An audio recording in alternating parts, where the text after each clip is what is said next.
Hey guys, welcome back to my channel.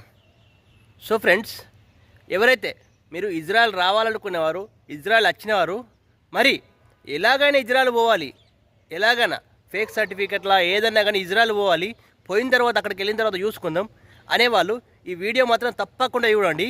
అయితే ఇక ఈయన మన నార్త్ ఇండియాకు బీహార్కు సంబంధించిన మనిషి మొన్న 23 మేకి వచ్చిండు, మళ్ళీ 24 జూన్కు डिपोर्ट अई इंडिया के लिंडू ఈ వీడియో చూడండి.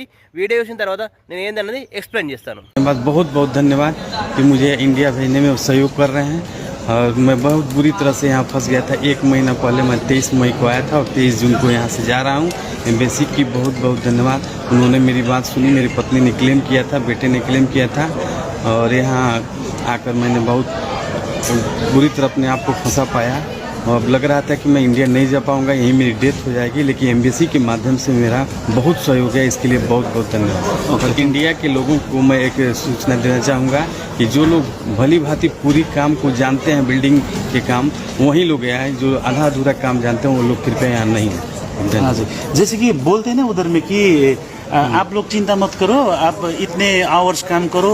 हाँ, ये एग्रीमेंट में बोला था कि 8 घंटे काम करना है, लेकिन 12 घंटे काम कराते हैं। यहाँ जबरदस्ती काम कराते हैं, जिस काम के लिए आते वो काम नहीं करा के अदर सब काम कराते हैं। उनको जो इच्छा होती है वही काम में लगा देते हैं, डांटते भी हैं, पानी पीने से मना करते हैं, टॉयलेट जाने से मना करते हैं, तरह तरह की प्रताड़ना को देते हैं। సో వీడియో చూసిరు కదా. హే గాయస్, నా పేరు తిరుపతి, నేను ఇజ్రాయెల్లో ఉంటాను. నా వీడియో కూడా మీరు చూసినట్లయితే షేర్ అండ్ సబ్స్క్రైబ్ చేయండి అండ్ బెల్ ఐకాన్ కూడా నొక్కండి. సో ఈ వీడియోలో తన 23 మై అంటే 23 మేకు వచ్చిండు. ఏంటంటే అన్న ఈయన బీహార్ నుంచి ఇజ్రాయెల్కి వచ్చిండు. వచ్చిన తర్వాత ఈయన ఏదైతే సప్లై కంపెనీలో వచ్చిండో ఆ కంపెనీలో పనికి వెళ్ళిన తర్వాత ఏమైందంటే తన 10 రోజులు ఏం పనిచేసిండు అంతే. 10 రోజులు పనిచేసిన తర్వాత తిన చెప్పే విషయం ఏంటంటే, నేను ఏదైతే పని మీద వచ్చిందో ఆ పని మీద కాకుండా వేరే పని చేపిస్తుండు, వేరే పని చేపించి అండ్ నన్ను తిడుతుండ్రు వీళ్ళు.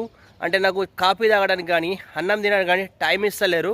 అంటే 8 గంటల పని అయితే 14 గంటల పని చేపిస్తుర్రని, చాలా రకాలుగా నాకు ఇబ్బంది పెడుతుర్రని తిన ఆవేదన అయితే ఈయన పనికి పోకుండా ఏం చేసిందంటే 8 రోజులు ఇంటికానే పండుకొని వీళ్ళ భార్య వాళ్ళకి ఇన్ఫార్మ్ చేస్తే వాళ్ళు మన ఇండియన్ ఎంబసీ, అంటే ఫస్ట్ ఇండియన్ ఎంబసీ కాకుండా వీళ్ళు మన కొన్ని ఎన్జిఓస్ ఉంటాయి ఇజ్రాయెల్లో. మన సౌత్ ఇండియన్ ఎన్జిఓస్ ఉంది అండ్ గోర్ఖా ఎన్జిఓ ఉంది. అంటే అలగలగు వేరే రాష్ట్రాలకు సంబంధించిన వాళ్ళు వాళ్ళ కమ్యూనిటీ తరపున వాళ్ళు ఒక ఎన్జిఓ బనాయించుకుంటారు. ఆ ఎన్జిఓలో అంటే వీళ్ళకు ఎట్లా ఇన్ఫర్మేషన్ దొరికి వీళ్ళు ఏం చేసిందంటే వాళ్ళ ఫ్యామిలీని కన్సల్ట్ అయ్యి వాళ్ళ కొడుకు అండ్ వాళ్ళ భార్య వెళ్ళి వాళ్ళు ఎంబసీ కన్సల్ట్ అయితే వాళ్ళు ఇక్కడ మన ఇజ్రాయెల్ ఎంబసీతో మాట్లాడి తినను కన్సల్ట్ చేసి తిన హాస్పిటల్ తీసుకెళ్ళి మరి తినకు అంటే వైద్యం ఇప్పించి మరి ఇండియాకు వెళ్ళడానికి తినకు మళ్ళీ ఇండియాకు తిరిగి పంపించేసారు. సో ఈ విషయంలో ఏం జరిగిందంటే మీరు అర్థం చేసుకోండి. తిన వచ్చి ఒక నెల రోజులు కూడా ఇజ్రాయెల్లో ఉండలేకపోయాడు. తినది మొత్తం చెప్పే విషయం ఏంటంటే, నేను వచ్చిన పని కాకుండా వేరే పని చేపిస్తుర్రు, అంటే వేరే పనులు చెప్తుర్రు అండ్ 8 గంటలకు 12 గంటల పని చెప్తుర్రు. అండ్ మళ్ళీ ఇంకొక విషయం చెప్పింది, ఇది కూడా అర్థం చేసుకోర్రి.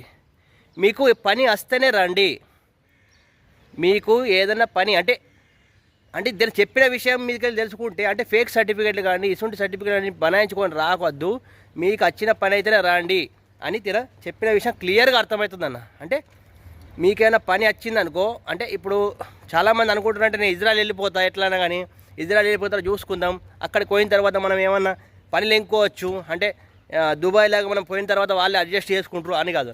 ఇక్కడ వీళ్ళు అడ్జస్ట్ చేసుకోరండి, మీకు వచ్చిన పని చేయిస్తారు. ఆ పని రాలేదనుకో మిమ్మల్ని రిపోర్ట్ చేస్తారు. ఆల్రెడీ నేను చెప్పిన 1200 మందిని డిపోర్ట్ చేసిరని. సో ఇటువంటి సిచ్యువేషన్లో మీరు ఇజ్రాయెల్ రావాలనుకుంటే తప్పకుండా హార్డ్ వర్క్ చేయాలి.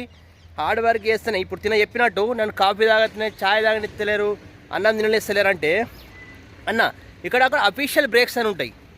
అఫీషియల్ బ్రేక్స్ అది కూడా ½ అన్ అవర్ ఉంటుంది. ½ అన్ అవర్లో కూడా వాళ్ళు మన డబ్బులు కట్ చేసుకుంటారని ఫస్ట్ కూడా చెప్పిన ఇప్పుడు కూడా చెప్తున్నా. అంటే ½ అన్ అవర్ లంచ్ బ్రేక్ ఉంటుంది, కాఫీకి ఒక 5 నిమిషాల 10 నిమిషాల అలా వీళ్ళు టైం ఇస్తారు. ఓకే, సో మీరు హార్డ్ వర్క్ చేయాలనుకున్న వారు ఇజ్రాయెల్ కోసం ట్రై చేయండి, లేదంటే ఇజ్రాయెల్ మానుకోండి అన్న. ఇజ్రాయెల్ సో ఎందుకంటే ఇజ్రాయెల్ మీరు వచ్చేది కన్స్ట్రక్షన్ పనిలో హార్డ్ వర్క్ ఉంటుంది, ఎందుకంటే ఎండలో కూడా పని చేయబడుతుంది. అటువంటి పరిస్థితుల్లో నేను కాఫీ తాగడానికి దీనికి దానికంటే ఇక్కడ టైం వీళ్ళు ఇవ్వరన్న.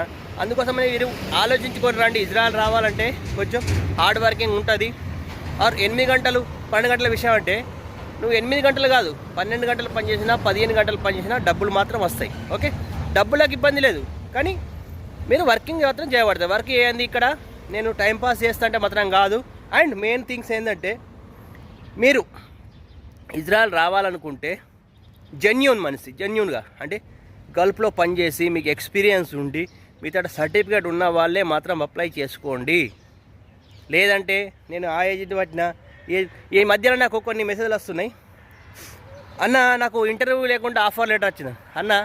నీకు వాడు ఇంటర్వ్యూ కాదు, దుబాయ్లో సౌదీలో పనిచేసి సర్టిఫికేట్ తీసుకుని వచ్చిన వాడే వాడిని రిటర్న్ పోతుర్రు ఇంతమంది. ఇప్పుడు లాస్ట్ టైం కూడా NSDCలో ఇట్లనే ఫేక్ సర్టిఫికేట్లు బనాయించుకొని వచ్చి వాళ్ళు ఇక్కడ పనికి వస్తే వాళ్ళందరినీ రిటర్న్ పంపించారని చెప్పినా కూడా నేను. అందుకోసమని వితౌట్ ఇంటర్వ్యూ ఇది ఒకటి అర్థం చేసుకోరన్న. వితౌట్ ఇంటర్వ్యూ ఎవడి కూడా జాబ్ రాదు. ఇంటర్వ్యూ చేసి వాళ్ళు టెస్ట్ చేసిన తర్వాత వాళ్ళు తీసుకుంటారు. అర్థమైనా? ఇజ్రాయెల్కి రావాలంటే మీరు జెన్యూన్గానే రండి, మీతో సర్టిఫికేట్ ఉంటే రండి, లేకపోతే మాత్రం ఇజ్రాయెల్ కళ అనేది మీకు నెరవేరది. ఇది ఒకటి ఫైనల్. సో ఫ్రెండ్స్, ఇది వీడియో. మీరు ఇజ్రాయెల్ రావాలనుకునే వారు తప్పకుండా ఆలోచించుకొని రండి, జెన్యూన్గా రండి, అయితే మీరు సక్సెస్ అవుతారు.